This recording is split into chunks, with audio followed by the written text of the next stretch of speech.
Breaking news.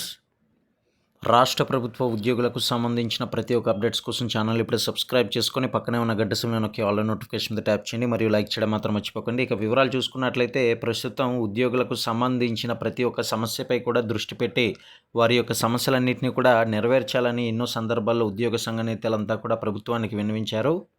మరి ఇందులో భాగంగా రాష్ట్ర ప్రభుత్వ ఉద్యోగుల సమస్యలే ప్రధాన ఎజెండాగా ఏపీ ఎన్జీఓ అసోసియేషన్ పనిచేస్తుందని ఆ సంఘం రాష్ట్ర అధ్యక్షుడు విద్యాసాగర్ స్పష్టం చేశారు.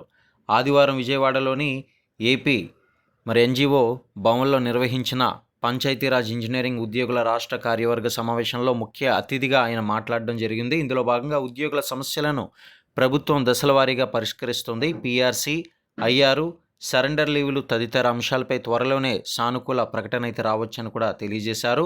పదోన్నతుల ప్రక్రియ తుది దశకైతే వచ్చింది.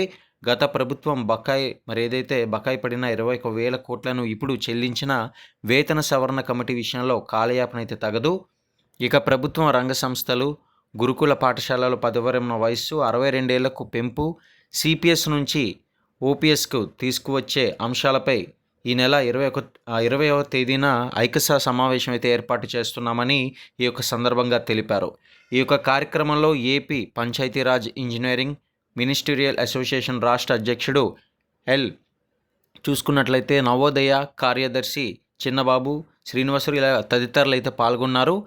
ఇక ఇటీవల సమావేశంలో బొప్పరాజు గారు కూడా మాట్లాడుతూ గత ఏడాది అక్టోబర్ 18వ తేదీన ఉద్యోగ సంఘాలతో సీఎం చంద్రబాబు నాయుడు ముఖ్యమైన అంశాలపై పీఆర్సీపై ముఖ్యంగా ఐఆర్ స్పందించి దీనిని సరైన రీతిలో అమలు చేస్తామని అయితే చెప్పుకొచ్చారు. ఆ యొక్క హామీ ఇంతవరకు కూడా నిలబెట్టుకోలేదు. కాబట్టి ఉద్యోగుల సమస్యల కోసం రాష్ట్రంలో ప్రధాన ఉద్యోగ సంఘాలను అయితే సంప్రదించి త్వరలోనే ఉద్యమ కార్యాచరణ చేపడతామని కూడా ఈ యొక్క సందర్భంగా తెలియజేశారు. ఏదేమైనా సరే మొత్తం మీద హామీ ఇచ్చిన విధంగానే పీఆర్సీ, ఐఆర్, సరెండర్ లీవులు అన్నిటిపై కూడా త్వరలోనే సానుకూలంగా ప్రకటన రావచ్చు అని చెప్పేసి మరి యొక్క సందర్భంగా ముఖ్య అతిథిగా మాట్లాడిన రాష్ట్ర అధ్యక్షుడు విద్యాసాగర్ చెప్పిన మాటల పట్ల మీ యొక్క అభిప్రాయం ఏంటి కింద కామెంట్ సెక్షన్లో తెలియజేస్తూ వీడియోని లైక్ అండ్ షేర్ చేయండి.